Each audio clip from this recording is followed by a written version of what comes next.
From the AM/FM 24/7 radio network, broadcasting from AM and FM stations around the country. Welcome to the Small Business Administration award-winning School for Startups Radio, where we talk all things small business and entrepreneurship.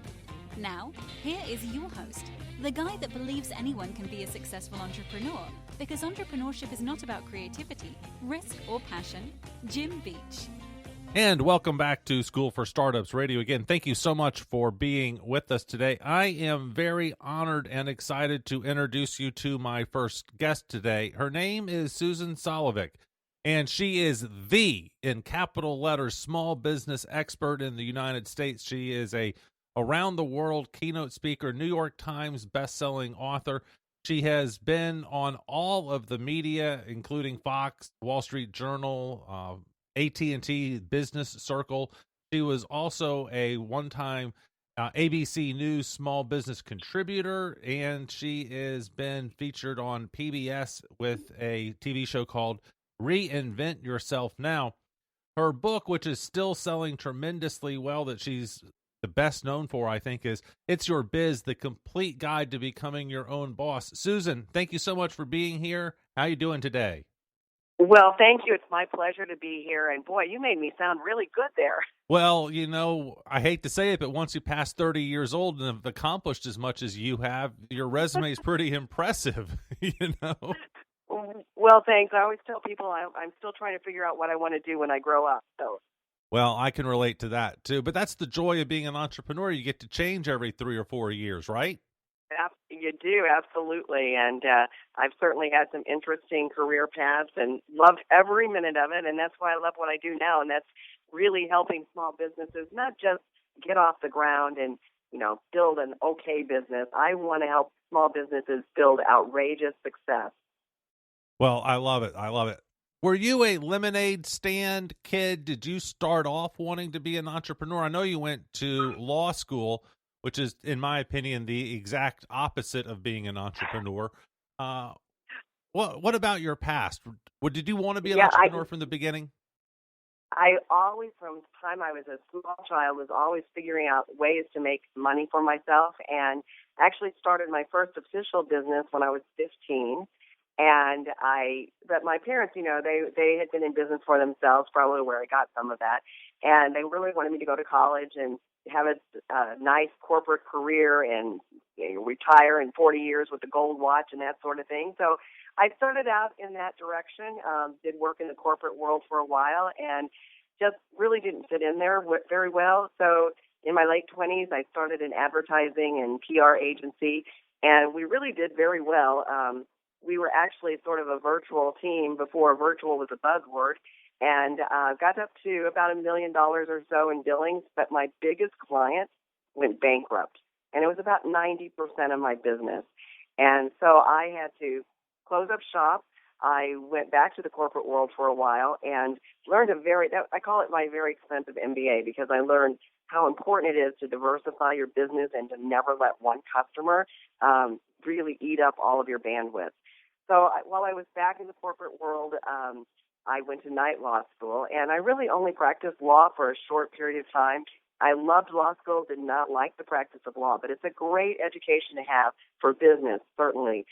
It's helped me a lot. So, and then I, you know, practiced law for a little bit, started another business called Susan Says, was consulting with companies on how to market to and women-owned businesses and how to attract and retain women into their companies.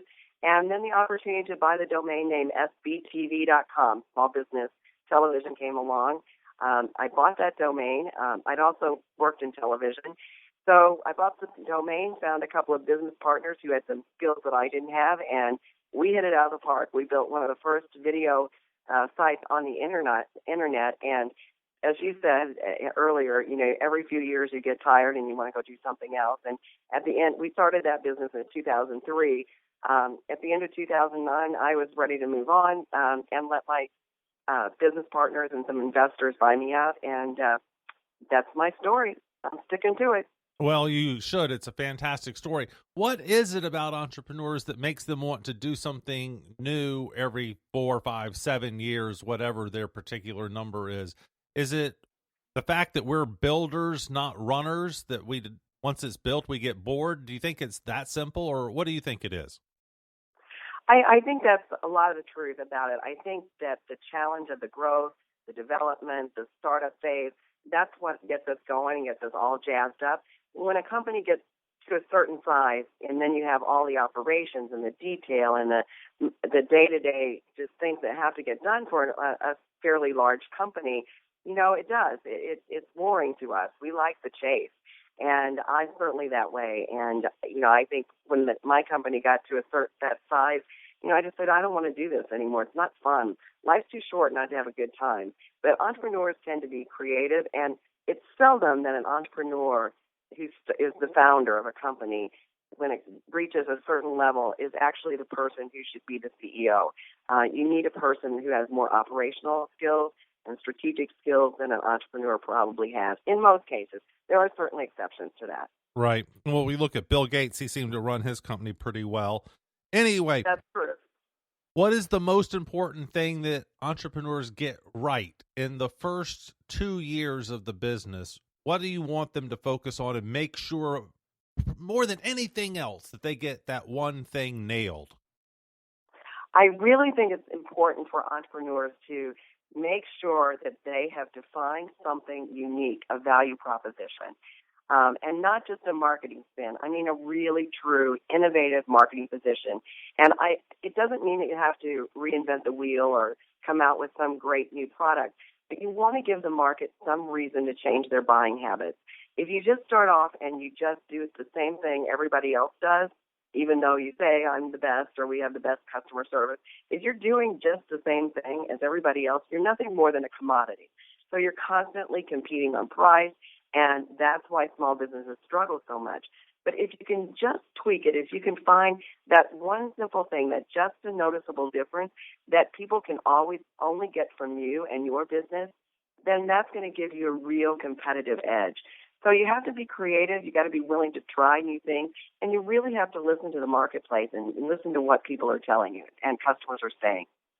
You mentioned competing on price. I love to tell the Walmart story about if you win a cost reduction award at Walmart 3 or 4 years in a row, I call you bankrupt because you'll just go out of business.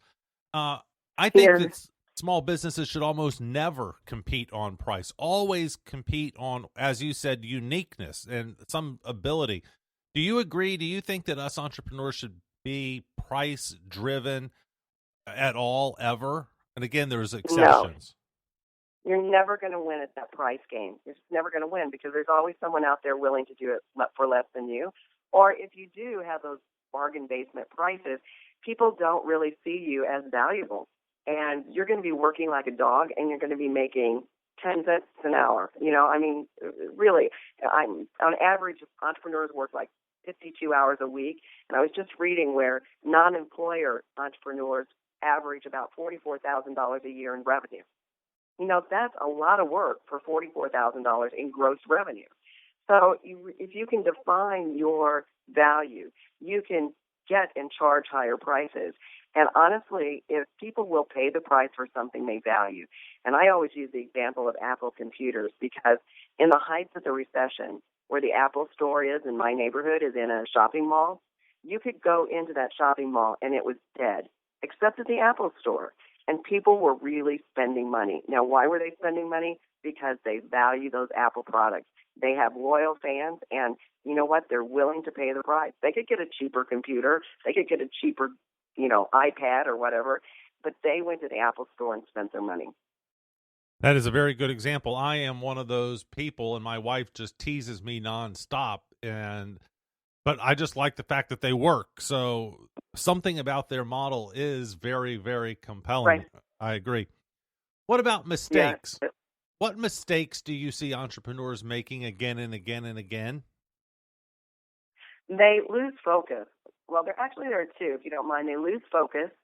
So, when you're starting out, obviously you're cash strapped. The cash isn't flowing in.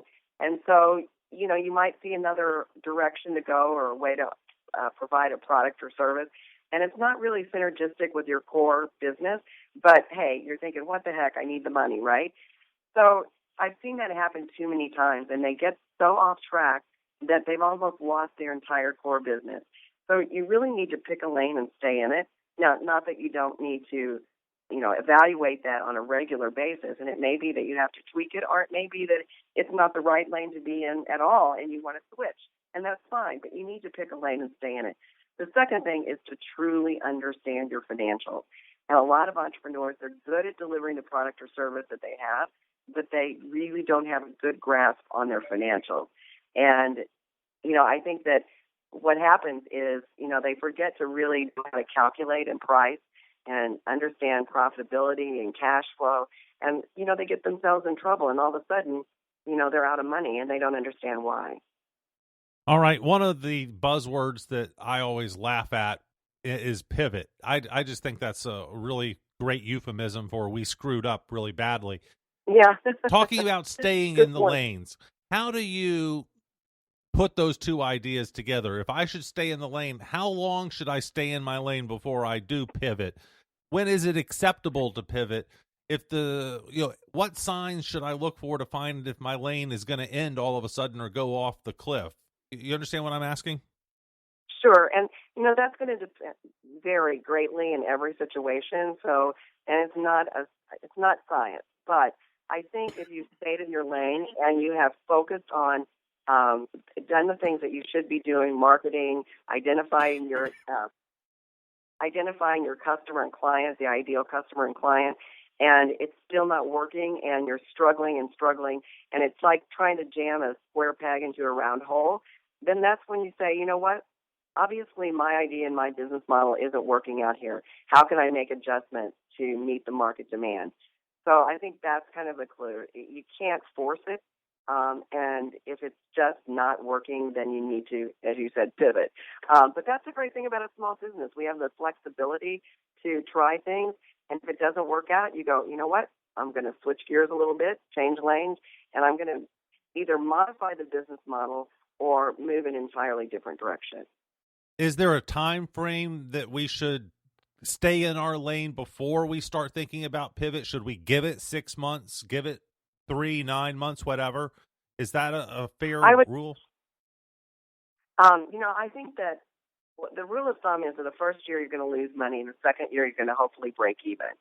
If the second year you're not at a point where you're breaking even, I would say that's the time that you really start seriously considering, am I doing this the right thing? But I also think that, every single month you need to look at what were your goals and objectives, what is your plan? And when I say plan, I'm not saying the big, thick business plan that you present when you're going out to raise money. I'm talking about just a simple little, here's what we're going to do, here's how we're going to do it, and here's how we're going to measure it. And you look at those things, and then you say, is it working? Is it not working? What do we need to do to adjust? And if you get more to a point where things aren't working and you're having to make too many adjustments, then I think that you need to look at your strategy and say, maybe this isn't working out. But you got to give it at least a year, because it takes a long time for to really get yourself ramped up, to get the word out there, to identify your customer base. And so, at least a year, maybe a little bit longer. All right. I like that idea. A year is a good round number to me, and I think our spouses will buy that if we tell them up front. Right. A huge part of my entrepreneurial journey has been getting spousal buy-in, So anyway, That's my personal problem. Let me ask you this. This is not a political question, Susan. I'm not asking anything about current politics really at all. But do you feel like that the system, quote unquote, is stacked against small business in America right now, that small business is out of flavor? And I see it on all sides of the political spectrum, so I'm not asking a political question again. Sure. Are you concerned about the level of entrepreneurship activity in America? I am very concerned, and I work with an organization called the Small Business and Entrepreneurship Council. It's a nonprofit organization in Washington, D.C., and we're constantly lobbying and talking to government officials and agency officials about what they're doing to small business, because what I see is you've got a bunch of people out there who have been mostly career politicians, and they really don't have a grasp on what the unintended consequences are to small businesses when they set these policies and these laws in place. And so the biggest concerns for small business right now, tax reform and regulations. And the regulations that are being piled on us right now, I mean, I always say we are in an era of hyper-regulation. And the regulations that are being piled on businesses, which impact small businesses much more significantly than they do large businesses in terms of cost and things like that, it's suffocating and it's choking us. And that's why you don't see the entrepreneurial activity that we have in the past. That's why you don't see small businesses who have been the job creators historically. They aren't hiring. It's not ramping up. Small businesses should be driving this recovery, and it's not. We have a very bifurcated recovery. You've got the larger businesses that have been in the past, been able to, maybe not in the last few weeks of the market volatility, but certainly have shown some good earnings, strong growth. They were hiring. Small businesses, no, not the same result. All right. And what should we do to change this? How can we fight back? Well, that's the problem is we don't have the money and the voice and the strength to fight back.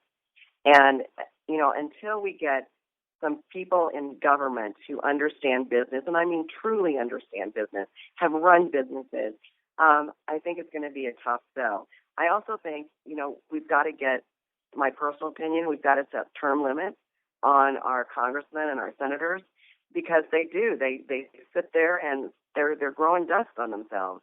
And they've got all of these, special interest groups and the big companies and the Wall Street hedge fund guys who are contributing to them that all are influencing their decisions. It's not about us small businesses, even though they love to preach the rhetoric and talk about small businesses. Nah, it's not. It's not real. It's fiction.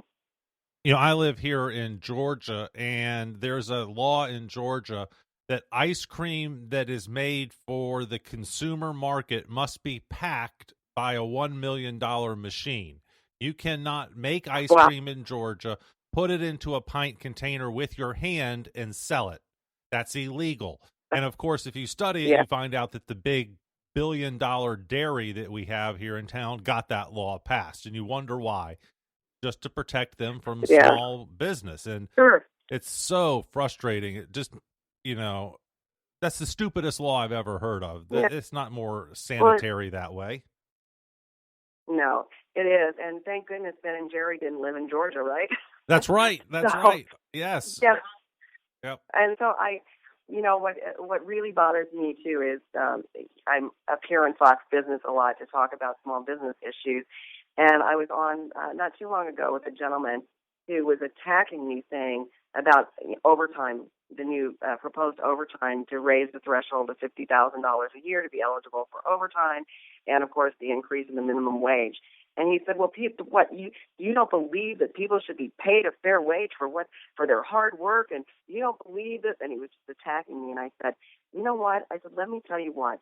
When you're willing to put your livelihood, your money, your life on the line to start a business that gives people jobs, I'll talk to you. But until then, I have nothing to say to you." It's ridiculous.